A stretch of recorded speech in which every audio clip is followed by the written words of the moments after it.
कभी ऐसा लगता है कि ध्यान बस हाथ से फिसल रहा है, मतलब पता ही नहीं चलता और घंटे निकल जाते हैं, शायद सोशल मीडिया पर या बस इंटरनेट पर कुछ देखते हुए। और फिर वो ज़रूरी काम जो करने हैं, कोई प्रोजेक्ट हो, पढ़ाई हो, उसके लिए जैसे हिम्मत ही नहीं होती, प्रेरणा गायब। हाँ, बिल्कुल। ये आजकल बहुत कॉमन प्रॉब्लम है। अगर ये सब सुना-सुना सा लग रहा है, तो आज की हमारी ये बातचीत शायद आपके काम आए। आज हम ना थिबू मोरिस की एक किताब है, डोपामिन डिटॉक्स, उसके कुछ खास आइडियाज़ पर थोड़ी गहराई से बात करेंगे। हाँ, ये किताब इस पर फोकस करती है कि हमारी ये जो डिजिटल दुनिया है, जिसमें हम हमेशा कनेक्टेड रहते हैं, वो हमारे दिमाग के केमिकल डोपामाइन के साथ कैसे इंटरैक्ट कर रही है। और इसका असर हमारी एकाग्रता पर, हमारी मोटिवेशन पर, यहाँ तक कि हमारी खुशी पर भी कैसे पड़ रहा है। बिल्कुल। तो आज हमारा मिशन क्या है? हम यही समझने की कोशिश करेंगे कि ये डोपामिन की लत जिसकी बात किताब करती है, ये असल में है क्या चीज़? हम्म। ये बनती कैसे है? और सबसे ज़रूरी, क्या एक डोपामिन डिटॉक्स मतलब सोच समझकर इन चीज़ों से ब्रेक लेना हमें फोकस और प्रेरणा वापस पाने में मदद कर सकता है? हाँ, इसी पे बात करेंगे। तो चलिए शुरू करते हैं। बिल्कुल। तो सबसे पहले ये समझना जरूरी है कि ये डोपामाइन है क्या। अच्छा। अक्सर लोग इसे बस खुशी का केमिकल या फील गुड हार्मोन कह देते हैं, पर ये पूरी कहानी नहीं है। अच्छा। हाँ, डोपामीन असल में प्रेरणा का अणु है। अरे। Motivation molecule. ये वो चीज़ है जो हमें किसी इनाम की तरफ, किसी गोल की तरफ धकेलती है। ये हमें एक्शन लेने के लिए उकसाता है। मतलब ये प्रत्याशा का केमिकल है जो कहता है कि आगे बढ़ो, कुछ अच्छा होने वाला है। हम्म। और यहीं पर किताब एक बहुत ज़रूरी फर्क बताती है, प्राकृतिक इनाम और कृत्रिम इनाम। प्राकृतिक और कृत्रिम इनाम। ये क्या है? हाँ, प्राकृतिक इनाम वो हैं जिनके लिए हमें मेहनत करनी पड़ती है, थोड़ा एफर्ट लगता है। जैसे? जैसे सोचिए कोई मुश्किल प्रॉब्लम सॉल्व करना, या कोई म्यूजिकल इंस्ट्रूमेंट सीखना, या एक्सरसाइज करके पसीना बहाना, या कोई मीनिंगफुल प्रोजेक्ट पूरा करना। अच्छा। इन चीजों से भी डोपामाइन निकलता है, पर वो धीरे धीरे आता है, एक संतुलित मात्रा में। और उससे जो संतुष्टि मिलती है वो गहरी होती है, टिकने वाली। और दूसरी तरफ है कृत्रिम इनाम, आर्टिफिशियल रिवॉर्ड्स। ये वो चीजें हैं जो हमें तुरंत, बिना ज्यादा मेहनत के, एक तेज एक्साइटमेंट देती है। जैसे सोशल मीडिया पे फटाक से कोई लाइक आ गया, या कोई कमेंट, ऑनलाइन शॉपिंग में वो बाय नाउ क्लिक करना, जंक फूड का पहला बाइट, या वीडियो गेम में लेवल पार करना। हाँ, समझ गया। Instant gratification. बिल्कुल। Instant gratification. इन चीजों से डोपामाइन का एकदम तेज उछाल आता है, एक हिट जैसा। बहुत अच्छा लगता है उस पल, पर ये टिकता नहीं। हाँ, और किताब कहती है कि यहीं से प्रॉब्लम शुरू होती है। एग्जैक्टली। जब हमारा दिमाग लगातार इन तेज, आसानी से मिलने वाले इनामों का आदी हो जाता है, तो वो एक तरह की, क्या कहते हैं उसे, सहनशीलता, टॉलरेंस, वो डेवलप कर लेता है। बिल्कुल सही, टॉलरेंस। इसका मतलब ये हुआ कि अब दिमाग को वही मजा पाने के लिए और ज्यादा और तेज डोपामिन हिट्स चाहिए। हाँ। जो पहले एक्साइटिंग था वो अब नॉर्मल लगने लगता है। ओहो। और इसका नतीजा काफी सीरियस हो सकता है। जब दिमाग इन हाई डोपामिन एक्टिविटीज का आदी हो जाता है, तो वो काम जिनमें डोपामिन धीरे धीरे मिलता है, मतलब वो जरूरी मेहनत वाले काम, जैसे पढ़ना या कोई प्रोजेक्ट पर काम करना। हाँ बिल्कुल, पढ़ना, लिखना, सोचना, लंबे गोल्स पर काम करना, ये सब काम फिर बहुत ज्यादा बोरिंग और मुश्किल लगने लगते हैं। क्योंकि दिमाग को वो तेज रश चाहिए होता है। सही। दिमाग को वो धीमी गति वाली संतुष्टि काफी नहीं लगती, उसे लगातार वो तेज वाला मजा चाहिए जो सोशल मीडिया या गेम्स से मिलता है। किताब इसी हालत को डोपामीन की लत या डोपामीन एडिक्शन कहती है। ये वो स्टेज है जहां हमारा बर्ताव, हमारी प्राथमिकताएं सब अनजाने में ही इन तुरंत मिलने वाले इनामों से कंट्रोल होने लगती है। हम एक तरह से अपनी मोटिवेशन सिस्टम के गुलाम बन जाते हैं। ये टॉलरेंस वाली बात वाकई सोचने वाली है। तो फिर ये जो शब्द है डोपामिन डिटॉक्स, ये सुनने में थोड़ा डरावना सा लगता है। हाँ, लगता है। क्या इसका मतलब है कि डोपामिन बंद कर देना चाहिए? किताब के हिसाब से तो ये शायद मुमकिन भी नहीं है और जरूरी भी नहीं। आपने बिल्कुल सही पकड़ा। डिटॉक्स शब्द यहाँ थोड़ा अलग मतलब रखता है। यहाँ मतलब शरीर से कोई जहर निकालने जैसा नहीं है। डोपामीन जहर नहीं है, वो जरूरी है। अच्छा। इस कॉन्टेक्स्ट में डिटॉक्स का मतलब है दिमाग को रीसेट करना, उसकी जो सहनशीलता बढ़ गई है ना, उसे कम करना। ओके, रीसेट करना। हाँ, ये एक जानबूझकर उठाया गया कदम है जिसमें हम कुछ समय के लिए उन एक्टिविटी से दूरी बनाते हैं जो हमें तुरंत तेज डोपामिन हिट्स देती है। जैसे कि क्या-क्या चीजें हो सकती हैं इसमें? ये पर्सन टू पर्सन डिपेंड करता है, पर आमतौर पर इसमें सोशल मीडिया का बहुत ज़्यादा इस्तेमाल, लगातार वीडियो देखना, online games, pornography, junk food, यहाँ तक कि कुछ लोगों के लिए बहुत ज़्यादा म्यूजिक सुनना भी शामिल हो सकता है, अगर वो लगातार उत्तेजना के लिए इस्तेमाल हो रहा हो। और इसका लक्ष्य बहुत सीधा है। जब हम इन हाई डोपामाइन चीज़ों से ब्रेक लेते हैं तो हमारे दिमाग के डोपामाइन रिसेप्टर्स को थोड़ा आराम मिलता है। वो धीरे धीरे अपनी पुरानी सेंसिटिविटी मतलब संवेदनशीलता वापस पाने लगते हैं। अच्छा। तो होता यह है कि हमें फिर से उन चीज़ों में मज़ा आने लगता है जिनमें डोपामाइन कम मात्रा में मिलता है, यानी प्राकृतिक इनाम। जैसे शायद सुबह की सैर ज्यादा अच्छी लगने लगे। हाँ, बिल्कुल। या किसी दोस्त से बात करके ज़्यादा अच्छा महसूस हो, या कोई किताब पढ़ने में ज़्यादा मज़ा आने लगे। दिमाग फिर से उन कम उत्तेजना वाली पर ज़्यादा सार्थक चीज़ों को एप्रिशिएट करने लगता है। तो ये एक तरह से जैसे हमारे टेस्ट बड्स को रीसेट करते ना, ताकि फीका लेकिन हेल्दी खाना भी अच्छा लगे, तो ऐसा कुछ। क्या बढ़िया एनालॉजी दी है। बिल्कुल वैसा ही। और किताब ये भी कहती है कि ये डिटॉक्स सबके लिए एक जैसा नहीं होता, मतलब अपनी ज़रूरत के हिसाब से चुन सकते हैं। हाँ, बिल्कुल। म्यूरिस ने इसके कुछ अलग-अलग लेवल या ड्यूरेशन बताए हैं। अच्छा, क्या है वो? सबसे पहला और सबसे आसान है छोटी detox, mini detox. Mini detox मतलब कुछ घंटे। हाँ, कुछ घंटे। जैसे सुबह उठकर पहले 2-3 घंटे फोन को हाथ न लगाना, एयरप्लेन मोड पर रख दिया। हाँ। उस टाइम में कुछ जरूरी काम कर लिया, एक्सरसाइज कर ली या बस शांति से बैठ गए। या फिर शाम को घर आकर 1-2 घंटे स्क्रीन फ्री, टीवी भी नहीं। ये तो किया जा सकता है। ये छोटी शुरुआतें भी दिमाग को थोड़ा रेस्ट देती हैं। ठीक है। और दूसरा? दूसरा है एक दिन का डिटॉक्स, 1 डे डिटॉक्स। ये थोड़ा ज्यादा मुश्किल है पर असरदार भी काफी हो सकता है। पूरे 24 घंटे? हाँ, पूरे 24 घंटे उन सभी चीजों से दूरी बनाना जो आपके पर्सनल हाई डोपामाइन ट्रिगर्स हैं। मतलब स्मार्टफोन, सोशल मीडिया, कंप्यूटर, जरूरी काम छोड़कर गेम्स, नेटफ्लिक्स वगैरह, जंक फूड। और जैसा मैंने कहा, कभी-कभी म्यूजिक या पॉडकास्ट भी, अगर लत जैसी हो। बाप रे, एक पूरा दिन? हाँ, लेकिन किताब कहती है कि सिर्फ एक दिन का ये रीसेट भी दिमाग की सेंसिटिविटी पर काफी अच्छा असर डाल सकता है और आपको अपनी आदतों के बारे में बहुत कुछ पता चल सकता है। दिलचस्प। और फिर आता है लंबी डिटॉक्स, एक्सटेंडेड डिटॉक्स। ये 1 हफ्ता या उससे ज्यादा भी हो सकता है। 1 हफ्ता? ये तो काफी इंटेंस है।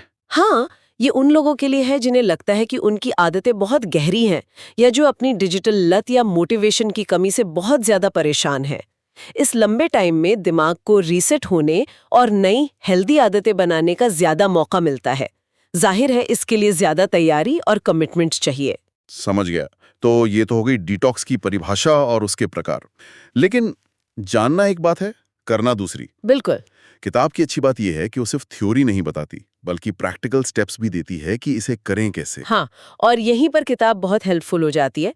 पहला और शायद सबसे जरूरी कदम है अपने पर्सनल डोपामाइन ट्रिगर्स को पहचानना। ट्रिगर्स पहचानना मतलब वो चीजें जो हमें खींचती हैं। हाँ, ये एक तरह की सेल्फ एनालिसिस है। ईमानदारी से बैठकर सोचना होगा, शायद लिस्ट बनानी होगी। वो कौन सी एक्टिविटीज, एप्स, वेबसाइट्स या चीजें हैं जिनकी तरफ आप अपने आप खिंचे चले जाते हैं, खासकर तब जब आप बोर हो रहे हो या स्ट्रेस में हो या कोई मुश्किल काम टालना चाह रहे हो। वो कौन सी चीजें हैं जो आपको फौरन अच्छा फील कराती हैं पर बाद में लगता है कि यार टाइम वेस्ट हो गया। ये तो हर किसी के लिए अलग होगा। बिल्कुल। किसी के लिए इंस्टाग्राम रील्स, किसी के लिए यूट्यूब, किसी के लिए गेमिंग, किसी के लिए बार बार न्यूज़ देखना, किसी के लिए मीठा खाना। जब तक हम पहचानेंगे नहीं कि प्रॉब्लम कहाँ है, उससे निपटेंगे कैसे, तो ये पहचानना पहला कदम है। हाँ, ये तो आंखें खुलने वाला हो सकता है। अच्छा, ट्रिगर्स पहचान लिए जी, फिर अगला कदम? अगला कदम है अपने वातावरण को बदलना, मॉडिफाई योर एनवायरनमेंट, माहौल बदलना। हाँ, किताब इस पे बहुत जोर देती है कि सिर्फ विल पावर मतलब इच्छा शक्ति के भरोसे रहना काफी नहीं है। इच्छा शक्ति तो कम हो जाती है दिन खत्म होते होते। एग्जैक्टली, वो लिमिटेड है। तो ज्यादा स्मार्ट तरीका यह है कि हम अपने माहौल को ही ऐसा बना दें कि उन ट्रिगर्स तक पहुंचना मुश्किल हो जाए और अच्छी आदतों को अपनाना आसान। इसके तरीके क्या हो सकते हैं? बहुत सारे। जैसे अगर सोशल मीडिया हैप्स प्रॉब्लम है तो उन्हें फोन से हटा दो या किसी मुश्किल से मिलने वाले फोल्डर में डाल दो। हाँ, कंप्यूटर पर वेबसाइट ब्लॉकर लगा लो, गेमिंग की लत है, कंसोल पैक करके कहीं दूर रख दो। रात को फोन चलाने की आदत है, फोन बेडरूम से बाहर चार्ज करो। किचन से जंक फूड हटाकर फल रख दो। बिल्कुल, आइडिया ये है कि टेम्पटेशन को नजरों से और पहुंच से दूर करना और अच्छी आदतों के लिए रास्ता आसान बनाना। समझ गया, ये स्मार्ट है। तीसरा कदम क्या है? तीसरा कदम सुनने में थोड़ा अजीब लग सकता है, पर किताब इसे बहुत पावरफुल मानती है। बोरियत को गले लगाना। Embrace boredom. बोरियत को गले लगाना। बोरियत से तो हम भागते हैं। हाँ, आज की दुनिया में हम बोरियत से डरते हैं। जैसे ही थोड़ा खालीपन लगता है या कोई काम बोरिंग लगता है, हम तुरंत फोन निकाल लेते हैं, कुछ स्क्रॉल करने लगते हैं। हाँ, मेरे उस कहती हैं कि बोरियत असल में एक खोई हुई कला है, एक सुपर पावर है। सुपर पावर कैसे? जब हमारा दिमाग लगातार बाहरी उत्तेजनाओं से भरा नहीं रहता, तभी उसे अंदर झांकने का, सोचने का, कल्पना करने का मौका मिलता है। बोरियत ही वो जमीन है जहां क्रिएटिविटी पनपती है, जहां गहरे विचार आते हैं, जहां हम सच में खुद से कनेक्ट होते हैं और समझते हैं कि हम चाहते क्या हैं। अच्छा, तो अगली बार जब बोरियत लगे तो उसे भगाने के लिए फोन उठाने की बजाय बस उसके साथ बैठें। देखे मन कहाँ जाता है। शुरू में अजीब लगेगा, पर यह बहुत फायदेमंद हो सकता है। अरे वाह, बोरियत को सुपर पावर कहना, ये तो नया नजरिया है। अच्छा, चौथा कदम? चौथा कदम इसी से जुड़ा है। जब आप फालतू के इनामों से बचते हैं और बोरियत को जगह देते हैं, तो आपके पास टाइम और मेंटल एनर्जी बचती है। हाँ, इस एनर्जी को सही जगह लगाना जरूरी है। प्राकृतिक इनामों वाली एक्टिविटीज को बढ़ावा देना। हाँ, मतलब सिर्फ बुरी चीजें छोड़ना नहीं, अच्छी चीजें अपनाना भी है। बिल्कुल, अपना ध्यान और एनर्जी उन कामों में लगाएं जो शायद तुरंत डोपामाइन ना दें, पर लंबे समय में आपको गहरी संतुष्टि और ग्रोथ दें। जैसे कोई अच्छी किताब पढ़ना, रोज थोड़ा व्यायाम करना, कोई नई स्किल सीखना, म्यूजिक सीखना, नेचर में वॉक करना, पेंटिंग, राइटिंग जैसी कोई हॉबी। या बस दोस्तों परिवार के साथ बिना फोन के टाइम बिताना। हाँ, पूरी तरह प्रेजेंट रहकर। ये वो इन्वेस्टमेंट्स हैं जो धीरे धीरे कंपाउंड इंटरेस्ट देते हैं, आपकी लाइफ को ज्यादा रिच और मीनिंगफुल बनाते हैं। सही बात है। और पांचवा कदम? पांचवा और आखिरी कदम जो इस पूरी प्रोसेस को सस्टेनेबल बनाता है, वो है चिंतन करना और समायोजन करना। Reflect and adjust. मतलब सोचना कि क्या काम किया क्या नहीं। हाँ, डोपामाइन डिटॉक्स कोई एक बार का इवेंट नहीं है कि किया और भूल गए। ये अपनी आदतों और अपने दिमाग के साथ अपने रिश्ते को समझने और बेहतर बनाने की एक लगातार चलने वाली प्रोसेस है। हर डिटॉक्स पीरियड के बाद, चाहे वो छोटा हो या लंबा, थोड़ा टाइम निकालकर सोचें, कैसा लगा, फोकस बेहतर हुआ, मूड कैसा रहा, कौन सी स्ट्रैटेजी काम आई, कौन सी नहीं, क्या मुश्किलें आईं। इस रिफ्लेक्शन के बेस पर अपनी आगे की स्ट्रैटेजी को एडजस्ट करें। शायद आपको लगे कि ऐप डिलीट करने की बजाय उसका टाइम लिमिट करना ज्यादा प्रैक्टिकल है, या शायद हफ्ते में एक दिन का डिटॉक्स बेस्ट है। ये तो पर्सनल जर्नी है। बिल्कुल, इसमें प्रयोग करने और सीखने की गुंजाइश हमेशा रहती है। कोई पास फेल नहीं है, बस सीखना और बेहतर होना है। ये 5 कदम वाकई एक पूरा रोड मैप देते हैं, और जब कोई इन पर चलता है तो किताब के मुताबिक फायदे भी काफी मिलते हैं। हाँ, फायदे काफी क्लियर है। शायद सबसे पहला और बड़ा फायदा जो लोग महसूस करते हैं, वो है गहरी एकाग्रता यानी डीप फोकस की वापसी। फोकस बेहतर होता है। हाँ, जब दिमाग लगातार अगली एक्साइटमेंट के पीछे नहीं भाग रहा होता, तो वो किसी एक काम पर टिक पाता है। पढ़ाई, काम, किसी भी चीज में गहराई से उतरना मुमकिन हो पाता है। ये तो बहुत जरूरी है आजकल। और दूसरा है बेहतर मूड और इमोशनल स्टेबिलिटी। मूड भी सुधरता है। हाँ, जब हमारी खुशी बाहरी चीजों, लाइक्स, नोटिफिकेशंस, इंस्टेंट मजा पर कम डिपेंड करती है, तो हम अंदर से ज्यादा शांत, स्थिर महसूस करते हैं। छोटी छोटी चीजों में खुशी मिलने लगती है। तीसरा, एक और इंटरेस्टिंग फायदा हो सकता है अपनी असली रुचियों और शौक की फिर से खोज। अच्छा। जैसे कई बार हम इन आर्टिफिशियल चीजों के शोर में इतने खो जाते हैं कि भूल जाते हैं कि हमें सच में क्या पसंद था। जब आप डिटॉक्स करते हैं, दिमाग शांत होता है, तो अक्सर वो पुरानी हॉबीज, पढ़ना, लिखना, म्यूजिक, आर्ट, नेचर फिर से याद आती हैं, उनमें दोबारा मजा आने लगता है। वाह। और चौथा? चौथा जाहिर है प्रोडक्टिविटी में बढ़ोतरी। वो तो होगा ही। ज्यादा टाइम और एनर्जी बचती है। आप कम टाइम में ज्यादा और बेहतर काम कर पाते हैं। बिल्कुल। तो इस पूरी बातचीत का निचोड़ क्या है, सार क्या है? अगर हम किताब के मेन मैसेज को एक लाइन में कहें तो वो शायद ये होगा, अपने दिमाग का कंट्रोल वापस अपने हाथ में लो। ये गहराई से समझना जरूरी है कि आपके और आपके दिमाग के इस रिश्ते में बॉस कौन है, आप या वो आदतें जो आपको तुरंत डोपामाइन देने वाले चीजों के पीछे भगा रही हैं। क्या आप चुन रहे हैं कि टाइम कहाँ लगाना है, या आपका दिमाग अपने आप आसान रास्ते पर जा रहा है? एग्जैक्टली। किताब में एक और बड़ी गहरी लाइनें जो आपने कहा उसी को समेटती है। कठिन रास्ता ही आसान जिंदगी की चाबी है, आसान रास्ता ही कठिन जिंदगी की चाबी है। The hard path is the easy life, the easy path is the hard life. मतलब जो रास्ता शुरू में मुश्किल लगता है, मेहनत, अनुशासन वाला, जैसे पढ़ना, स्किल बनाना, हेल्थ का ध्यान रखना, वही लंबे समय में जिंदगी को आसान, सफल और सार्थक बनाता है। और जो रास्ता शुरू में आसान लगता है, बिना सोचे मजे करना, जंक फूड, मेहनत से बचना, वही आगे चलकर जिंदगी को मुश्किल, उलझाऊ बना सकता है। बिल्कुल, ये थोड़ा उल्टा लगता है, पर डोपामाइन और आदतों के हिसाब से ये बिल्कुल सही है। और ये भी जरूरी है कि शुरुआत छोटी हो सकती है। हाँ, बिल्कुल। जैसा किताब भी कहती है, बड़े बदलाव की जरूरत नहीं है शुरू में। छोटे कदम उठाएं। शायद इस वीकेंड सिर्फ एक दिन का डिटॉक्स ट्राई करके देखें, एक एक्सपेरिमेंट की तरह।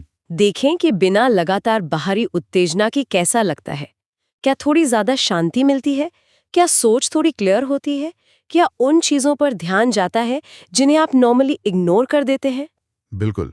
और जाते जाते सुनने वालों के लिए एक सवाल छोड़ जाते हैं। हाँ। इस पूरी बातचीत के संदर्भ में आपके लिए पर्सनली सार्थक संघर्ष या मीनिंगफुल स्ट्रगल का क्या मतलब है? वो कौन से ऐसे काम, लक्ष्य या एक्टिविटीज़ हैं जिनमें शायद थोड़ी ज़्यादा मेहनत है, थोड़ा आराम छोड़ना पड़ता है, थोड़ी बोरियत सहनी पड़ती है, लेकिन जिनसे आपको गहरी, सच्ची, टिकने वाली खुशी और संतुष्टि मिल सकती है? वो कौन सी मुश्किल चीज़ें हैं जो आपकी ज़िंदगी को लंबे समय में आसान बना सकती हैं? ये सोचने लायक सवाल है। शायद इस पर सोचना ही आपकी अपनी डिटॉक्स जर्नी का पहला कदम हो सकता है। क्या आप जिंदगी बदलने वाली किताबें पढ़ना चाहते हैं पर टाइम नहीं है? चिंता मत कीजिए। बुक बाइट्स पॉडकास्ट पर हम आपके लिए लाते हैं दुनिया की बेस्ट मोटिवेशनल और सेल्फ हेल्प बुक्स की शॉर्ट और पावरफुल समरी, सिर्फ 10 से 15 मिनट में। Atomic habits, rich dad poor dad, think and grow rich जैसी किताबों की कमाल की सीख हिंदी में सुनिए। बस अभी सब्सक्राइब करें और बेल आइकन दबाएं ताकि कोई भी नया एपिसोड मिस न हो। ज्ञान का ये सफर आपके साथ ही पूरा है।